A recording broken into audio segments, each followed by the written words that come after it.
I'll give everyone a few minutes to get set up, but we're going to talk about, I don't think I need to do any more dictionary examples or lists or anything like that. I think at this point, if you're still not quite sure, go back to the lectures, and then there's a million other sites. Maybe go to the Microsoft lectures that I posted. I think I did them as an announcement rather than the resources. Has anybody had a chance to check these out yet? See if they're any good. There's just so many resources. It's like probably one of the most well-documented things on the internet are how to program in Python and how to program in JavaScript. You know, just as a whole. I don't think there's literally anything else that I can think of that's maybe as well documented. That might be an exaggeration, but it's just one of those things people always ask, is there like a good recommendation? There's just so many videos and tutorials and all kinds of other stuff on the subject.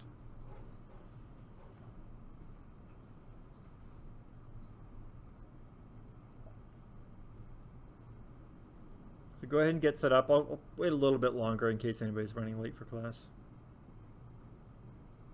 The great thing about programming in the internet, that's been pretty much true the history of the internet. That's actually how I learned how to program, was from the internet. Like, it was back in the days when there wasn't exactly a whole lot, you know, going on online. I mean, there was like, it's like the early days where companies didn't quite know what to do with the internet. It was like Wikipedia, I think, was just kind of getting going. But man, there was a lot of stuff on how to program. It still is, so that's good.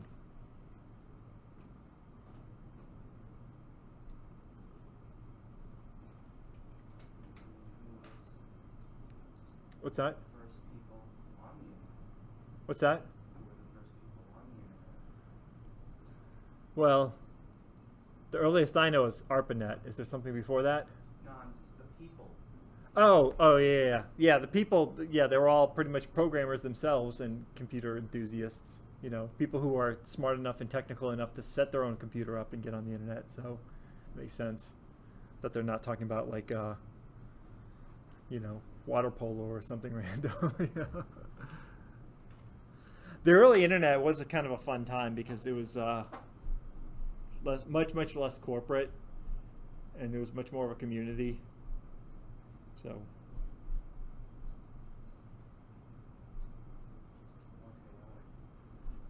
What's that? Yeah, it was a lot more chaotic.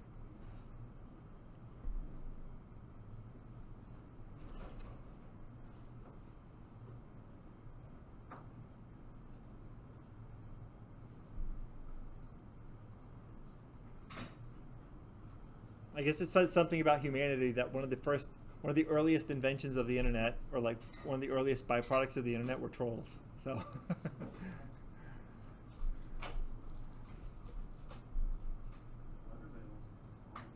Yeah.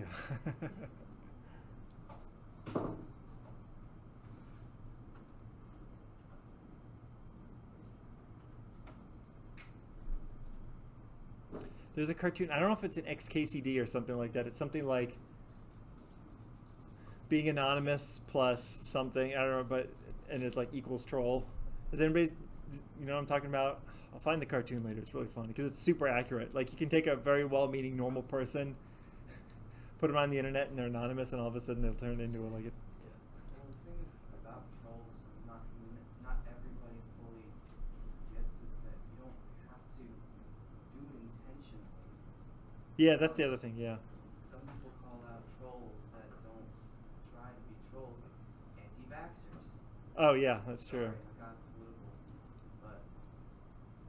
Yeah, that is one of the funny things about the internet. I'll see, like, especially political things where like everyone's, you know, I don't want to get into it, but you're constantly being accused of a troll, even if you're just trying to voice a, you know, an opinion. And you are doing a lot of what a troll would do. Yeah, that's true. So it's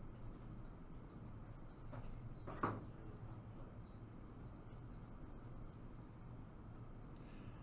Okay, so 5 after, we have who we're going to have, so let's just go ahead and get started. So I just want to, normally I do some sort of review or something. Let's just completely change gears. We've been talking about collections and data structures. I feel like I've covered it pretty well. Again, if you're not quite getting it. There's quite a few sites out there. Here's an interesting one. I don't know if I linked to it or not. Real Python. This one seems to be fairly well explained. So I was going to post this for the subject we're talking about today is object-oriented programming, but I'm curious if they have something for like dictionaries or something like that.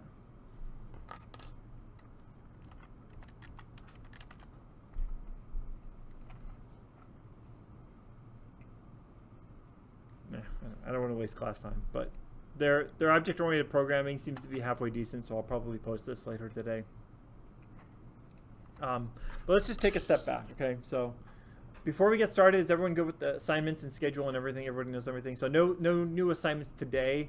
I would guess the new assignment probably not Wednesday either. Maybe depending on how much we can cover, but definitely by Monday. Okay, so just to give you a sense of where we are in the semester. We do have a lot of holidays coming up in November, and this is the time of the semester, like October, where it's kind of like we just go to class, do our assignments, and and once we get into November, and especially after Thanksgiving, it's like this downhill run to pretty much right into exams. So just keep that in mind, that after Thanksgiving, the semester goes really, really fast. So just keep an eye on your schedule once we get into November. Okay. But okay, so if there's no administrative questions, and this is actually streaming properly. Okay, so let's talk about this idea of object-oriented programming. And so some of you might be a little bit confused. Well, why is he on a site for Oracle and Java? After all these years, this tutorial was released probably, gosh, like 20 years ago. This is very, very old. This is actually where I learned object-oriented programming. And to this day, this is probably, to me, one of the simplest explanations that I've seen. So I'll probably use this kind of as a little bit of a guide. I'm not big on PowerPoints, but object-oriented programming it's a little bit conceptual, and you have to learn some key terms. A lot of other programming, you don't really have to so much learn key terms, like, but here there are some terms that I'm going to throw around that it's kind of important that you know them. So let's take a step back to kind of the early days of computers. The very, very early days of computers, it was typically just like mathematical instructions. So thinking back all the way to the 50s, I would have a bunch of, let's say, thousands of, you can always think of it as a very, very fancy calculator. Okay, and the programs back then were just very mathematical, and it would typically have an algorithm, and maybe that algorithm was like, or maybe even a computer model. But the programs were very math heavy, but as far as code goes, they were relatively simplistic. We'd run an algorithm, that algorithm would perform a set of steps, and then we'd be done. It was called batch style programming.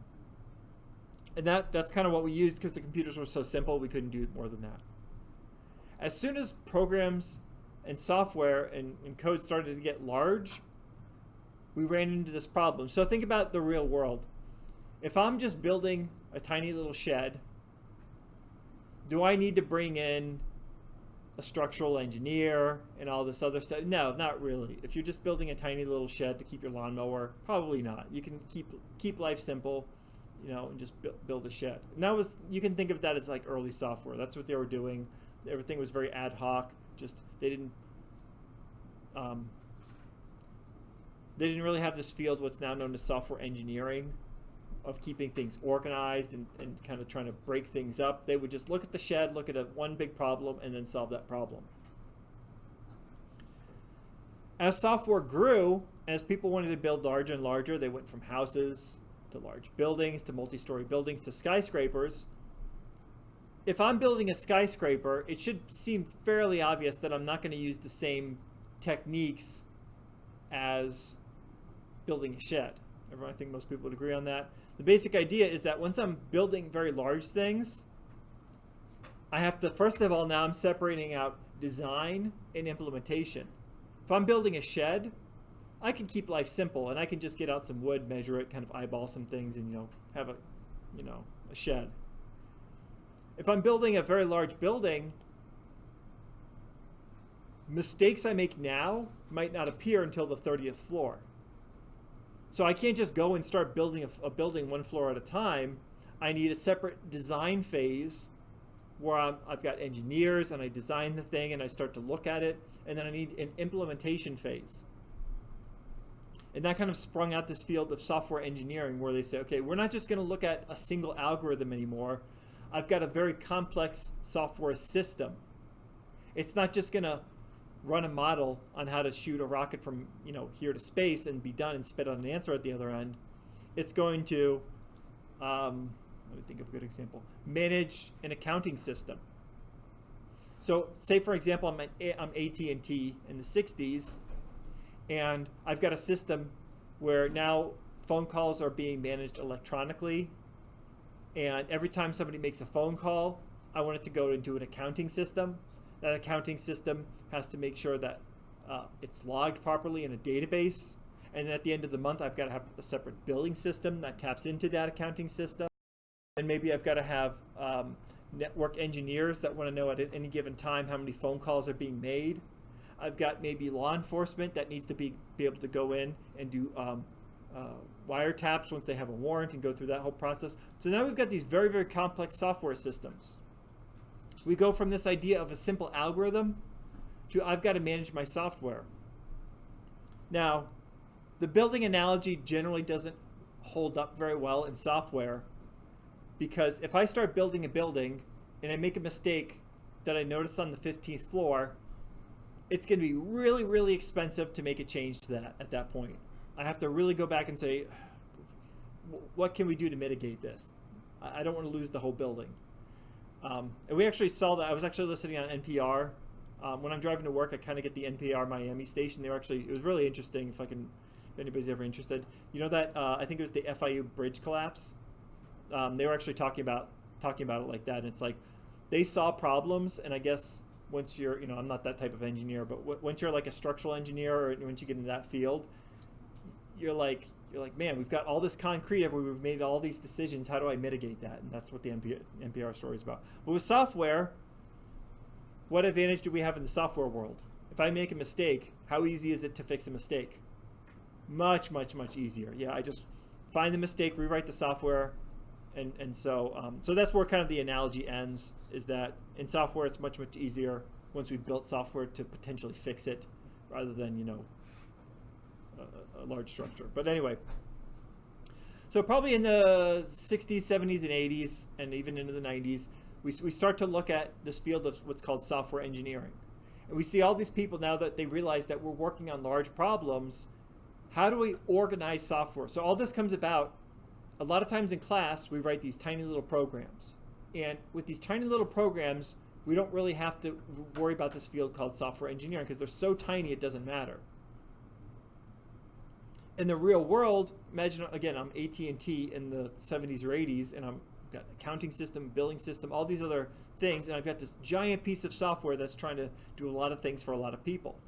I need to organize this software in some sort of way. And so we've actually already seen this. One of the earliest realizations was that I need reusable software. How many people have heard of a programming language called COBOL? Anybody in here?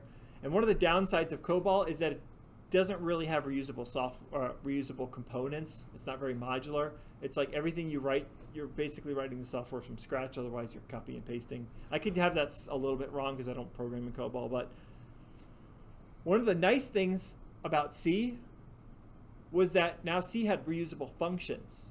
And we've already gone over functions. And functions, again, it's one of those things that if you're writing a small system, it doesn't matter. But if you're writing a big system, and I need to be able to reuse software and over again, functions are amazing. But that was just like step one. Now what people started to do was they started to say, okay, programming might be, like there might be some analog or something similar that I could treat my programming language. And really throughout the 60s, 70s, and 80s, there was just this whole wave of programming language where everyone had an opinion. So with C, it was procedural programming. Everything was some sort of procedure. everything, there's a worldview that everything is an algorithm. There's Lisp. I know you like to program in Lisp. And their kind of founding principles are that everything's a list.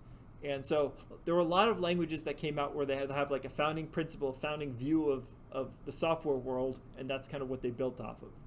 One of them is object-oriented programming. And this one has kind of stuck around for a while. I'm not going to necessarily say it's the best. It's just very popular. Okay, so we can get into arguments whether it's the best or not. I'm sure a lot of people would have a lot of opinions, but we can say that it's very popular, and a lot of languages have adopted it. Now, there's a very academic language that called Smalltalk, and that was kind of like the ground floor where a lot of the research was done, and a lot of academics liked it. And then we had C++, which is an object-oriented language. It's kind of like a hybrid language. But then we had Java, and between C++ and Java, those two languages really brought this idea of object-oriented programming into the forefront. Now, what is object-oriented programming? I already told you that you can have these different worldviews, like everything is an algorithm, everything is procedure, everything is, there's a field called functional programming, okay? The idea of object-oriented programming is that just like the real world, everything is an object. And that may seem overly simplistic, but it turns out to be, for organizational purposes, it tends to be very handy. And the idea is that everything you do in software is an object. And then you say, okay, well, in the real world, I have, let's take, for example, a car. I've got this sort of vague notion of a car, maybe the blueprint for a car or the prototype for a car. Let's say, for example, I'm Ford, and I'm trying to build a Ford Mustang, and I've got this set of directions, maybe very complex, but there's a set of directions that I can go through, and at the other end of that factory spit out a Ford Mustang. Same thing with a house, like building plans. You know, I have a set of blueprints, and as long as I follow those directions, I end up with a house at the end.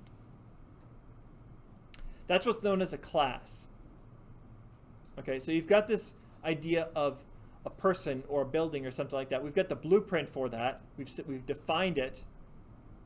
But then we've got this sort of building process where I actually go through and actually build a Ford Mustang, and I have that specific Ford Mustang of that color and of that, you know, has that specific vehicle, you know, that specific VIN. It's like a concrete instance of it. I've taken those blueprints and I've made a concrete instance.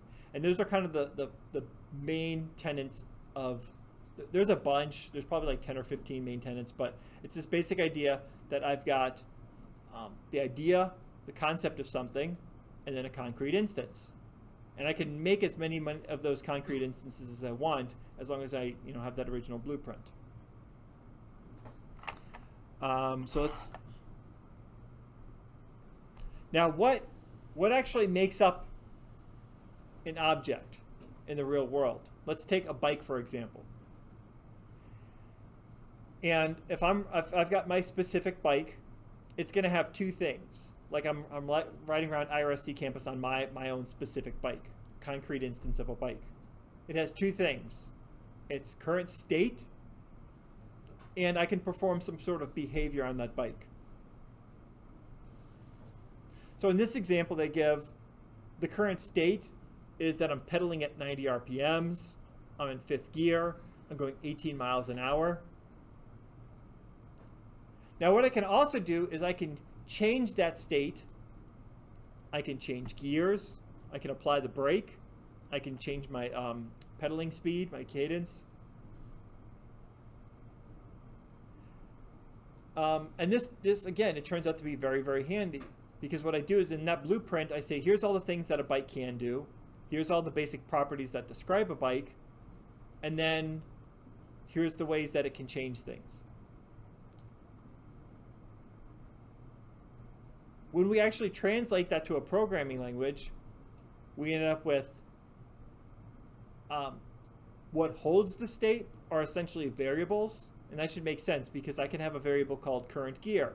current RPM, current speed. And then to change those variables, I use functions. Okay, so that's the basics of it, is that everything is an object. And then all objects have state and behavior. Now, when teaching this, a lot of times people get a little bit confused because to kind of give a gentle introduction, what a lot of people do and a lot of reading material does is uses actual real world objects. Like they'll use, like, first example, we'll probably do a dog or something like that. The first example that we actually code. When you're actually writing the software, it actually tends not to be real world things very often. What it could be is I might have an object that's a MySQL database. And then from there, I've got the current state. Am I connected or not connected? The current state might be, is there the current execution like query? Maybe I'm holding on to like some sort of what's called a cursor temporarily while I return results. Those sorts of things. It tends to be much more. Now you still can have real world things. Like if I'm making a video game or something like that, or some sort of 3D model, it's very possible I might have a dog class or a database type driven program. And I'm running like an animal shelter. I actually might have a dog class or something like that. But in practice, they tend to be much more. I don't know what the word is. Not necessarily real world objects. It's much more things like I might have a class called network connection, and that network connection is able to return a socket that I can read and write to, and then it tells the current state is whether that socket is open or closed or being read to or written to. So don't get too caught up in these examples that they're going to be real world, but that's what we're mostly going to stick to this class, just so you can get conceptually this stuff down, because a lot of people have some difficulties kind of wrapping their head around object-oriented programming. And the real reason I think so is because the programs you write in school for practical purposes tend to be very, very small.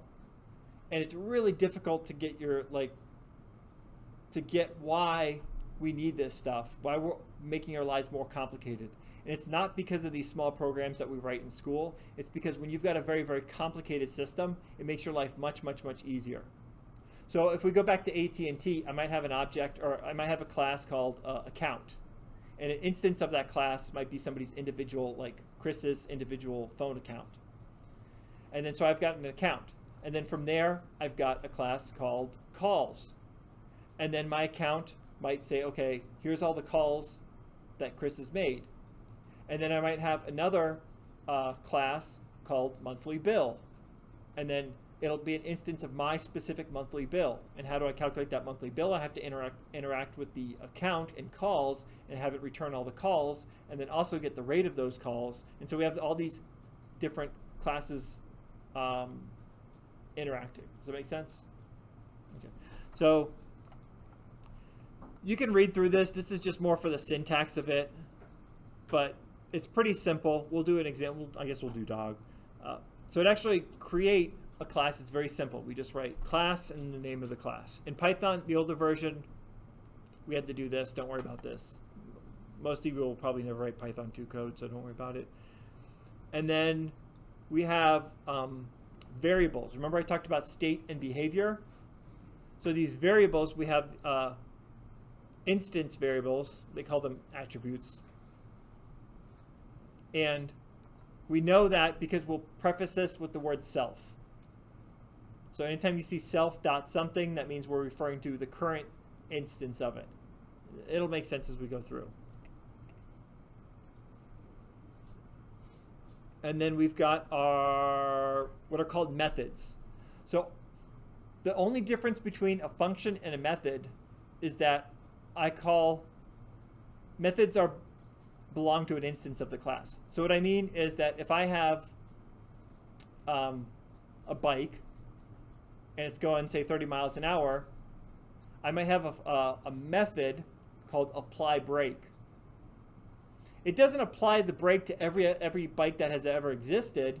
It just applies the brake to my bike, the current instance of that. And that's what it does is, that's the idea of a method, is that a method is tied to the current instance of the class. Then that'll make sense as we go along too. Okay, so these are just some basic terminology. I know I showed you some Java stuff, but I'll post this later so you can read if that helps. But let's I've done a lot of talking. Let's dive into the coding. That's much more talking than I like to do without getting any code done. So let's go ahead and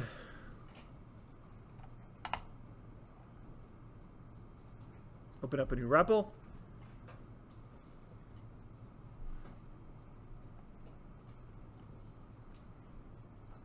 Now to make a class, it's very, very simple. We just have class. Now generally, there's different code conventions and different stylistic things for naming these, but typically what you do is you name your class names with a capital first letter. So notice that like before, I would have had like a lowercase d for dog. Typically in most languages, what we choose to do is capital first letter for your class name. And then I put a colon.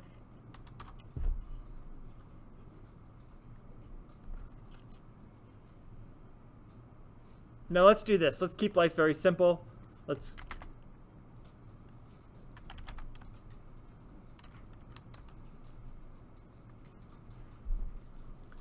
So here I've got my class, and then I'm saying I'm going to create a method.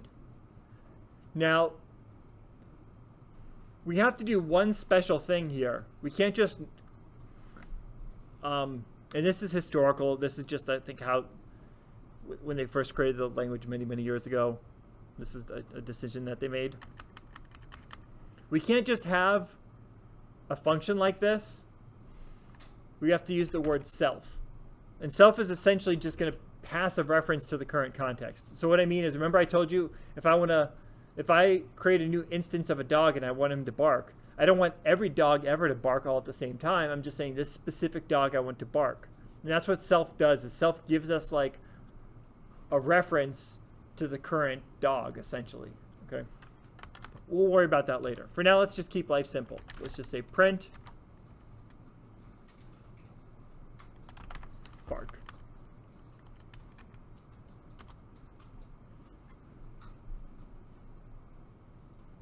So here we've defined the blueprint.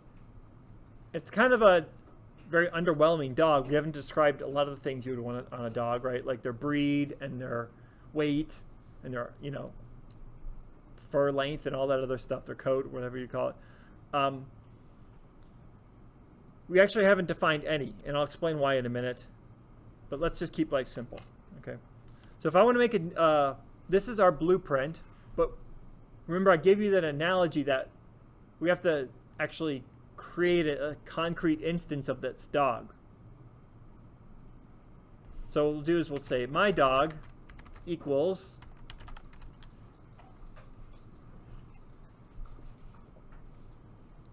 notice that we're sort of calling this like a function, and we kind of are. And I'll explain why in a minute. There's something called the constructor.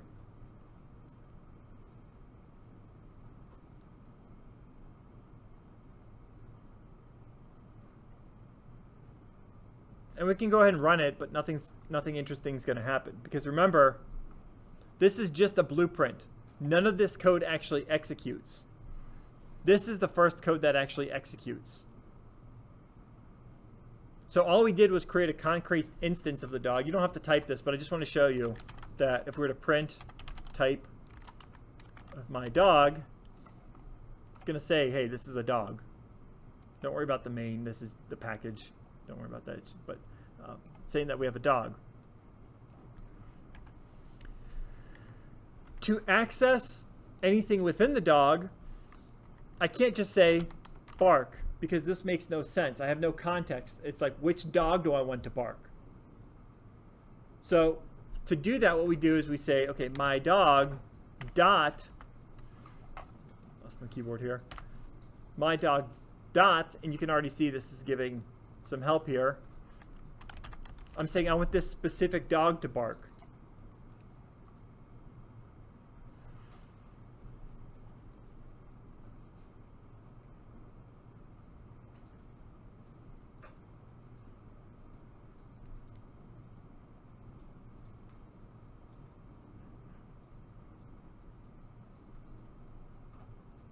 Now if we decide to make another dog, let's say your dog,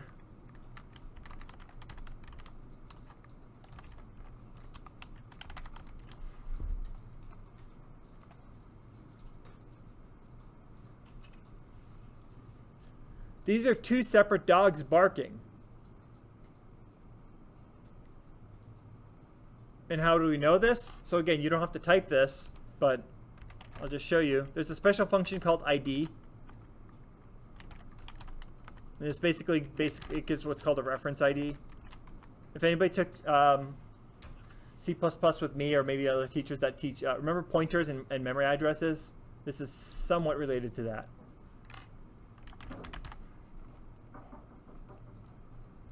We can actually see these are two unique dogs. Notice that they have different reference addresses.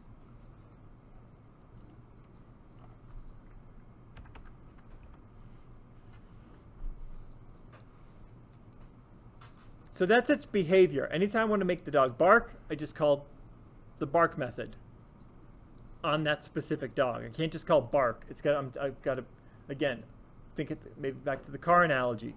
If I want to press the gas, I'm not going to be pressing the gas on every single Ford Mustang ever, or the idea of a Ford Mustang. I'm pressing the gas on a very specific, concrete, real, one single Ford Mustang. Okay.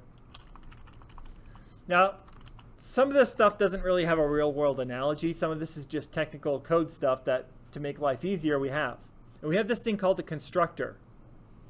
And what happens is every time we create a new concrete instance, we go from blueprint to concrete instance, we have something called a constructor. Now, in other languages, the constructor, usually it's just a function, the same name as the class. In Python, it's a little bit funny, so let's just go ahead and type it out, and I'll explain it. So we type it out just like a function. We do def, and we do underscore. They'll call these dunders, like double underscores. So we do dunder, init, and then pass in self.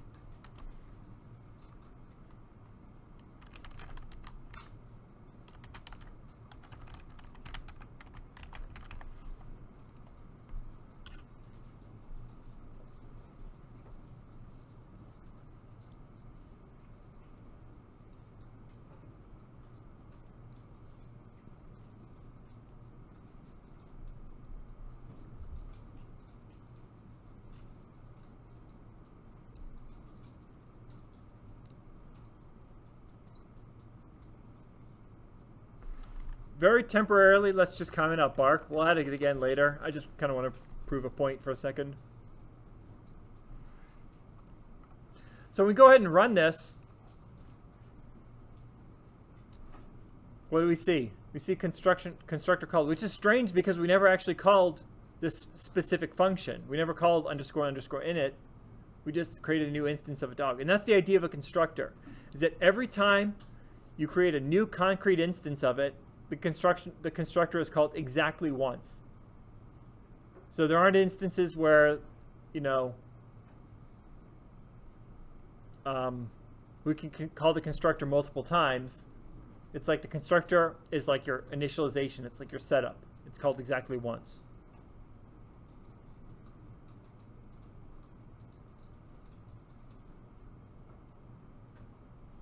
So why might this be useful? Well, one of the reasons it might be useful is that, remember, I told you we have state and behavior. And right now we've just defined behavior. We can make this dog bark when we want to. But we've done nothing to talk about state. So think of, again, behavior as functions, or actually more technically methods. The really only difference as far as you're concerned is a function can just be used wherever. A method has to be used in the context of a class.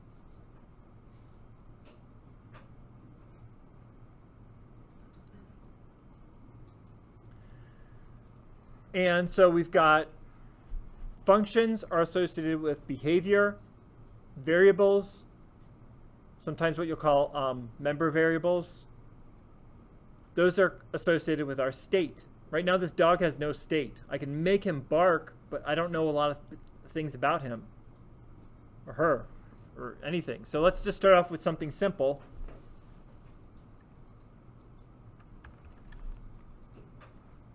I can say that the name is Rover.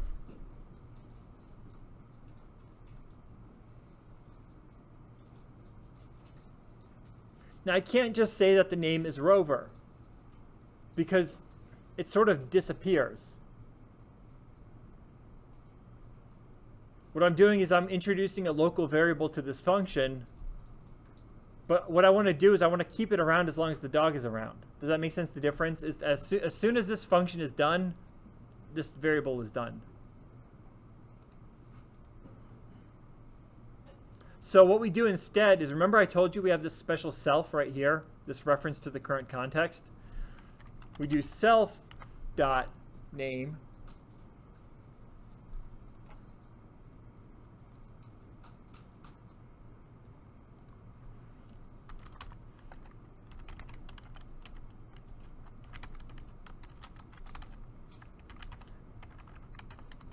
And now, let's just pretend this dog is a magical dog that can speak.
So if we have our constructor here. We've got this kind of method that isn't really doing much. But then we've got this say hello method. And this is cool because here we're accessing that name. Now I will briefly, as just a side note, remember we don't want to overly use like print statements inside of our classes and our functions and stuff. We'll throw that away for a second just to get through some of these examples. So now my dog, if I want to say hello,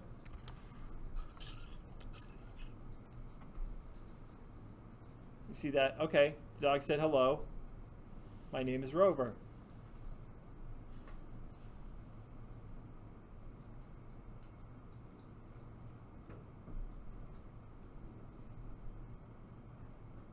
Well, here's the problem, is that every dog now is going to be called Rover. So if we go to your dog, and that's probably not a great assumption. So just like with regular functions, we can actually pass variables. So inside of the constructor, what I can do is I can say, okay, as you're building the dog, tell me their name. Just like if you're creating a car, and like say you've got two models of the car, one that has like a V6 or V8, you kind of, it's like you pass those as optional parameters as you're building it. And so what we do here is that we pass the name. Right now, let's say dog name, because I want to get into this in a second. I don't want to confuse you just yet. So we'll say dog name. So we're going to pass in the dog's name as a variable rather than hard coding it. And we go to run it. It's going to complain. It's going to say, hey, required an argument. And so let's say, for example, my dog happens to be Rover, but your dog is Lassie. Oh, sorry. Okay. Where did I make the mistake? It's not supposed to be in say hello. Should be in dog. Exactly. Yeah. So it should be in the dog constructor. So it should be here. So as we're building a new dog, we're saying, this is going to be the name of the dog.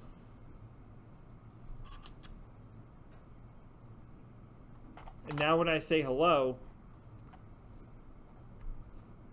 it knows the difference. Remember I told you those are separate instances of dogs. And so when I created the first dog, I said, okay, I passed it and said, here's going to be the dog's name. And then I said, remember we talked about state and behavior. State doesn't always actually have to change. That dog is probably going to have the same name forever. Okay?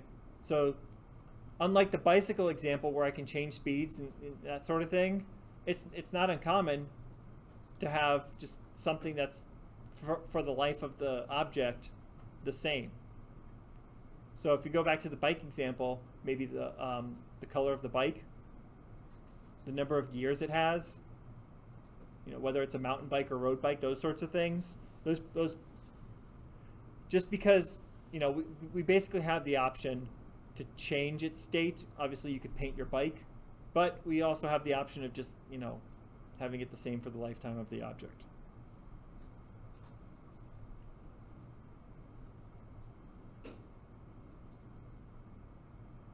Now let's say, for example, we decide we don't, we adopt it from the shelter and we don't like the name anymore. So we have a couple of options here. Well, what we could do, and I haven't really talked about much yet, is that we can actually, this name variable, we can actually directly access. So what I'm going to do is for just temporarily, I'm going to comment out, say hello. And what I can actually do is I can say my dog dot name. So just print the name directly. You can see it correctly said, okay, I did print my dog dot name. It printed Rover. Everything seems great.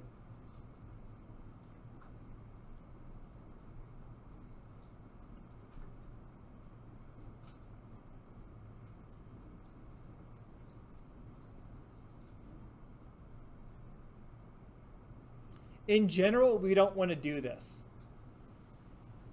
This kind of gets into the theory of object-oriented programming, but it's this idea that it's encapsulating data. So what when we let people directly access this variable, not only can they read from it, but they can write to it. So I could do something like this.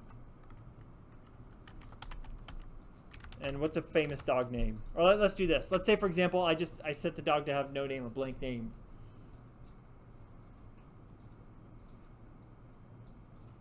And let's say, for example, you live in a county where you have to register your dog, and they're like, no, you can't do that. You can't have a blank name. But with this code, I've given it a blank name. Remember, in large projects, you're not the only one working on this code. So it's not uncommon for somebody else to create this dog class, and then you create instances of the dog. The terminology, they refer to you as the client programmer. So what happens is that somebody else designs the dog class, makes the blueprint for it, but then you're the one actually making concrete instances of the dog. You're a separate programmer. A lot of times it's the same person, but we conceptually think of them as two different people. If I'm writing this dog class, I don't want to put it into a bad state, because we might say, okay, name is required. So what I could do instead is I can create what's called a setter or a mutator, and something to change that value. So let's go ahead and do that. Let's say def set name. Now we always have to use the self keyword. A lot of object-oriented languages you don't, like Java and C# and C++ and stuff. But it's just a historical thing that you get used to. You always start off your functions with the word self, and then the dog's name. So that way, if you want to rename the dog, you can. Oops, and then a colon.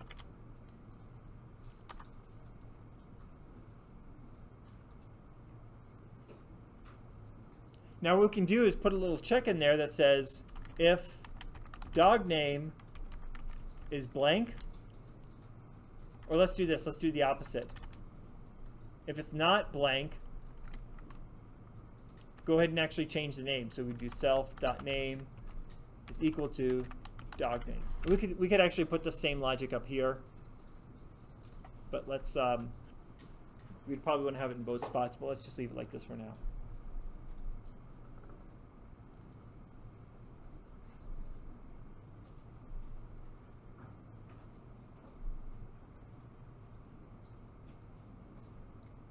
And then now what we do instead is, instead of letting people directly access this, what we do,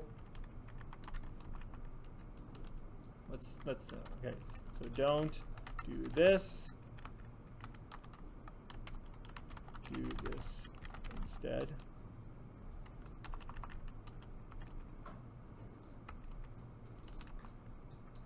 We would say my dog dot set, oops, name, and then what's a famous dog name? What's a famous dog? Bubba. Bubba, perfect.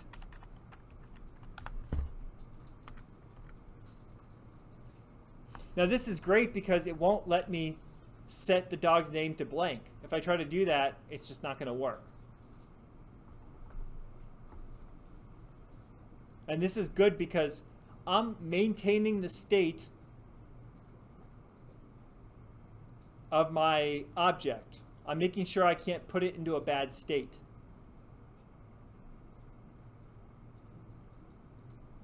Let's go back to our car example. If I've got a car, and let's say, for example, it's got 7 gears on it, and maybe I've got a method called shift up. And let's say we're in gear 7, and then somebody calls shift up. Well, that's good because I can put some logic in there that says you're already at the highest gear. I can't shift anymore.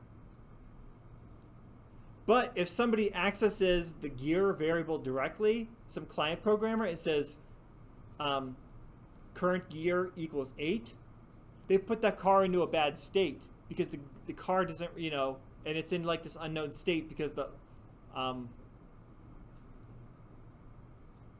it just doesn't have 8 gears, and so like it starts to affect other functions which assumed 7 gears and so on. Does that make sense?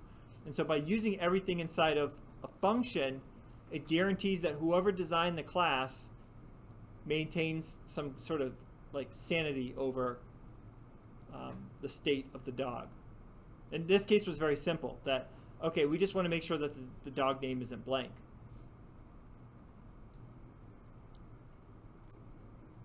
Okay, and let's I guess we can uncomment code as needed.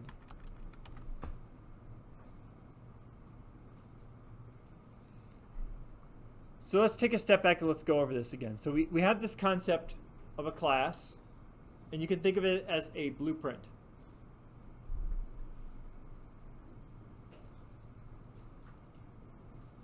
It's going to have state and behavior. And so up here, we're building out our blueprint, but we're not actually making a concrete instance. It's not until we actually do this that we actually created a concrete instance of that class. And we created 2. We had my dog and your dog.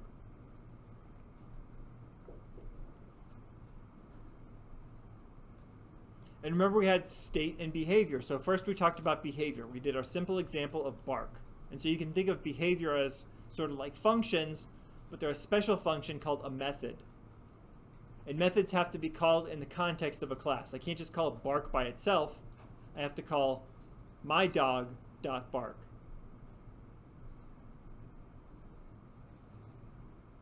And we have to pass in this special keyword self. And this self, this is just when you're in the context when you're dealing with object-oriented programming. If I make a plain old function that has nothing to do with classes, I don't use the word self because it doesn't really make sense because it's not in the context of a class. Then we talked about this thing called the constructor. The constructor probably doesn't have a real world equivalent. It's just this special function that gets called when the it's just a special function that gets called when we actually create a concrete instance of the class.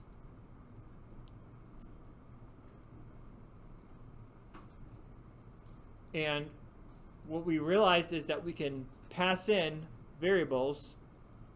So here we passed in a dog name, and now here we're actually going to set a variable, but it's a special type of variable that's like specific to the class. It's an instance variable. And we had to use that special keyword, self, and then we use dot, and then the name of the variable. So this is called when we actually create the dog on line number 16, and we passed in the dog's name, and then that got all set up. And then we had our say hello function, which is great because we defined name up here, but somehow we were able to use it over here. And that's something that you need to get used to, is that these variables belong to the whole class. It doesn't matter what function is trying to access or do something with it. I can access these variables anywhere within the class. And that's very different than when we worked with functions before. Remember we had this idea of scoping, that if I defined a variable in one function, I couldn't use it in another. But because I'm not just saying name equals dog name, I'm saying self dot name. Self is a reference to the whole concrete instance of the class. And so that makes it so that in one function, I can say, okay, self.name is equal to this, but then in this other function, I can access self.name. Now finally, we said, okay, well, I can actually, if I wanted to change the dog's name, I could just do my dog.name equals whatever. But the problem is that I could put the dog into a bad state somehow. I could just set the dog's name to, a blank string, and that's not super helpful. So we needed a way to enforce the state of the object. We needed to make sure that all the variables were correct. They were good values. And we're just saying here that the dog can't have a blank name. So rather than saying my dog.name is equal to this, what we did is we put this inside of a function, what's often called a setter or a mutator, because it actually mutates the value. And since it's a function, it allowed us to do a little bit of a check first and say, okay, if the name they gave us wasn't blank, go ahead and set it.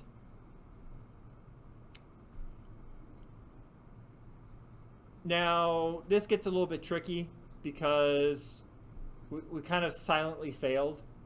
Because if we did pass a blank dog name, it's like nothing happens. So we haven't gotten into exceptions yet. Or I think we did do exceptions a little bit, right? Yeah, we did. We would realistically want to throw an exception, but I don't want to do too much today. So we'll just, for now, we'll do this. But I'll just let you know, in the real world, we'd probably throw a value error. Okay. I think that's pretty much it. Let's do one more quick. Let's do a car. Any questions on this? Let's do one more with car. Oh, actually, I know a good one. Let's do, yeah, we'll do car. We'll just do car. I have another example that I like to do that involves a dictionary, but I don't want to throw too much in one day. So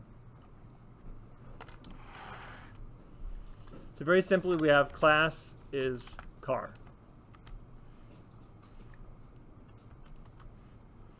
And then we usually want to create a constructor. We actually get if we don't specify a constructor, we get a default constructor, but it's usually a good idea to most of the time have a constructor. There's probably instances where you don't need one, but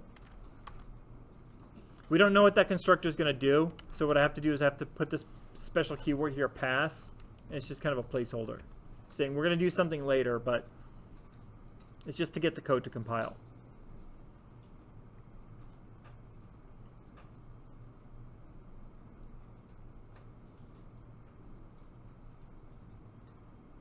And let's just, I don't want to spend too much time. Let's just keep our methods simple.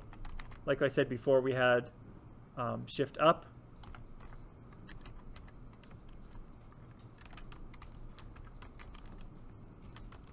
Pass on that.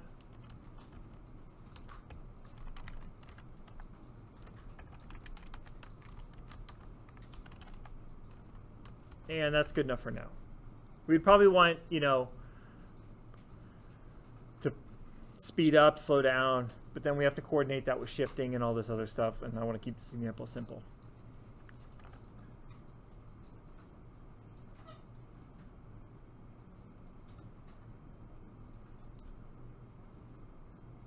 So we can create a new instance of the car, but it's a pretty useless car right now. It doesn't actually do anything. So, but just to make sure our code compiles, let's go ahead and do that. We compile with something.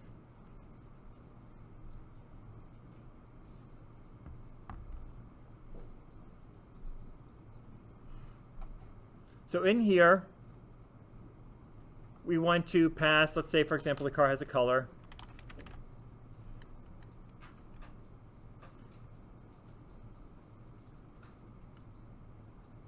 Now, a lot of times what we can do is, remember, like before I would have written like car color. Let's do that. Let's write car color.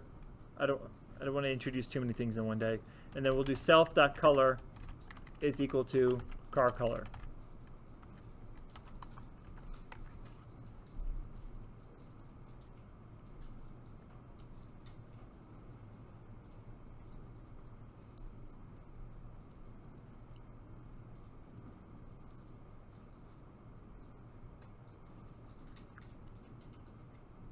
And then we could also do self.current gear.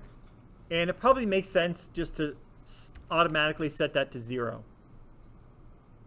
That way we have a known default state. Is that once that car is manufactured and it rolls off the parking lot into its parking spot, we know its current gear is 0.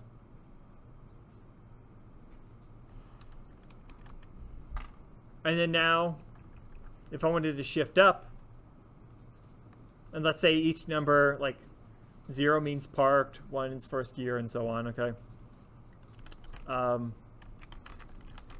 What do you think makes sense to put here if I wanted to shift the gear up? And I'm just shifting 1 gear at a time. Simple. We'll keep life simple. I just do plus equals 1. What's it complaining about? Oh, so what did I forget? Does anybody see? Self. Exactly, yeah. So don't forget.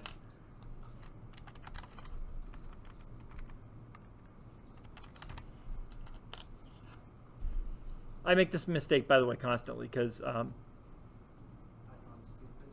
yeah, it's really the only language that I've encountered that makes you do something like that. So oftentimes when I'm working with classes, I just forget. And with Java, like you said, they don't make you do this in Java because when you nest it inside of the class, It knows, yeah. already, and so does Python, but Yeah. But this is not realistic because somebody could shift us to into gear 30. So take a second and put an if statement in there that makes sure that they don't shift any higher than gear 7.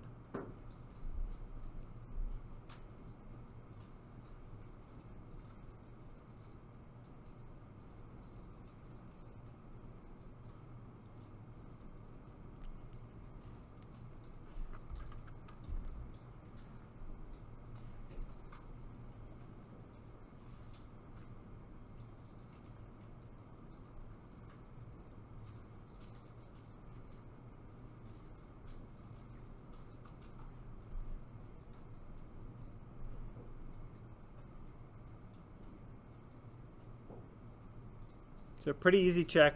We could just do like if self.current gear is less than 7. So if it's currently in 7, that means it's at the max, right? Because we could actually do this a couple ways. We could say if it's not equal to 7. I kind of like this way. So basically what we're saying is if I'm in gear 6, it's going to work. It's going to shift me into 7. But if I'm already in 7, then it's no longer going to work. Okay? So only when it's less than 7 are we actually going to shift the gear.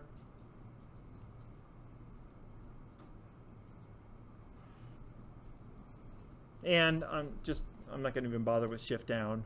We could essentially do the same thing but backwards. We've got time. Let's go ahead and do it. So then we'll say if self.current gear is greater than, so I guess we could represent reverse as -1 or something like that. So we could say as long as it's greater than -1,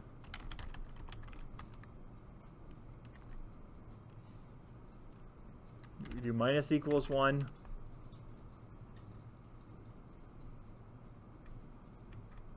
And then sometimes what I'll do is just like print state and then just have it print color. Actually, there's a nicer way to do this. We'll talk about this next class. There are these special variables called $_str and there's another one. We'll learn about those next class. We'll just keep life simple for now. So do self.color and then the gear self.current gear.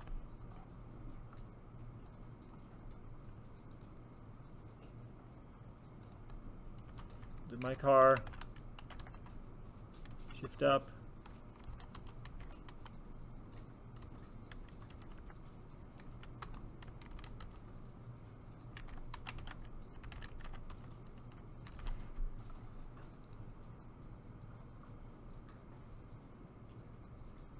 Oops, okay. And then don't forget, so when we created a new instance of the car, it wants the color. Let's just say it's red.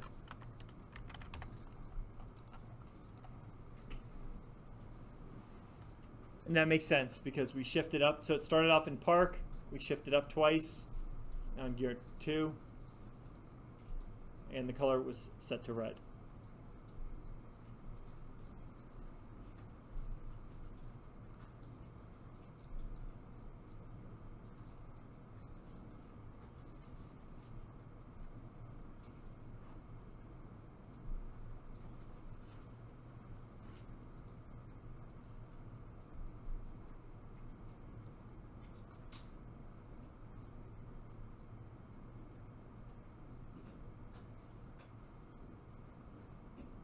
Now what's good is because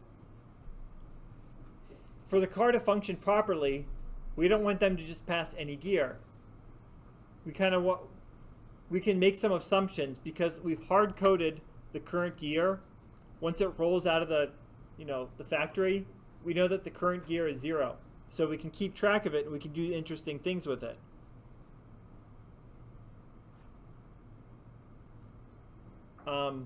And because we've encapsulated it, we've made it so that I can only modify the current gear by calling shift up and shift down. Then I guarantee that it's always going to be in a proper range of gears. Okay? Because a user could come along and they could just say my car dot gear equals 35. Now one difference, and this is just kind of a minor thing, is that other languages, actually most other object-oriented languages, are very, very strict. They actually have what's called accessibility, and you can make your variables private to where people can't access those variables. Python doesn't have that. What we have instead is more like a rather than like a hard contract, it's more like a kind of a casual agreement that, okay, don't modify my variables, please. That's about the level it's at, because there's nothing in the code keeping me from going in and actually modifying that variable. Python's a much more loose language. It's not like Java and other languages like that are very, very strict, and they build these very sophisticated design patterns behind it and stuff. Python's a little bit more loose about a lot of these things. To be perfectly honest, in other languages like Java, almost everything you write is pretty much object-oriented. Actually, you really can't write code in Java without being a part of a class of some sort. Python's a little bit looser. So in other languages like Java, when you start writing a program, you just flat out, you start saying, okay, this is an object, this is an object, this is an object, this is an object. Python, because you can use it as a scripting language, you kind of mix the two. You might say, okay, well, I've got this data structure here. It's a bunch of students in the class. Maybe this just fits better as a dictionary. In a language like Java, you'd probably, come up with some sort of way to make a student class, and then that student has a list of grades or something like that, and it just gets very complicated. Python's a little bit looser about that, so in practice, you're not going to be writing as much object-oriented code as some other languages, but it's still very important, and it's important to understand. We'll probably spend maybe as much as a couple weeks on it. We'll see how we progress, okay? But that's pretty much it for today. Any questions? Let's try to do, if not, let's do the 1-minute review. So we have this, in many languages, we have a bunch of different ways of looking at how to code. It's mostly for organizational purposes once we get into large systems. There's languages that look at everything like an algorithm or a procedure or a function or whatever, but one of the ways to look at your code is that everything is an object. And we have this concept of we're defining the blueprint, what's known as the class, and then we have a concrete instance of that class. Now every class, everything in the world is going to have state and behavior, and we can think of our state as our variables, the current year, age, what do we use for dog? Their name, things like that. In the bicycle example, the current speed and so on. And then we have the behavior. And so you can think of behavior as functions. I want to be able to change the state of that system by calling functions. So in this case, shifting up and shifting down actually changed the current state of the car. Okay, and then we had some more specific, like low-level details. We had this idea of a constructor. Don't forget that a constructor is called when the object is made when it comes into existence. And we always have to have as the first argument the special keyword self, and that allows us to access all the variables within that object. Okay, so I think that's pretty much it. Any questions at all? Does everyone feel okay about this? And we'll move very slow because I know a lot of people, this is new to you. How many people have programmed in Java or C# or any object-oriented language before? Okay, so not that many people, a few people. That's good. So I realize this is all old news to you, but you probably are surprised at some of the things, like we don't have accessibility levels like public, private, protected, all that, and some of these weird little quirks like having to pass self each time. So there's still a little bit to learn, but conceptually, I'm sure you guys are like, I already know this. So. Okay. All right, so if there's no questions, no new assignment this week, make sure to keep on working on your dictionary assignment, which is due, I want to say that's due Wednesday. Okay, yeah, so Wednesday. And if you have any questions between now and Wednesday, just go ahead and email me, okay? All right, enjoy the rest of your day, and I'll see you on Wednesday.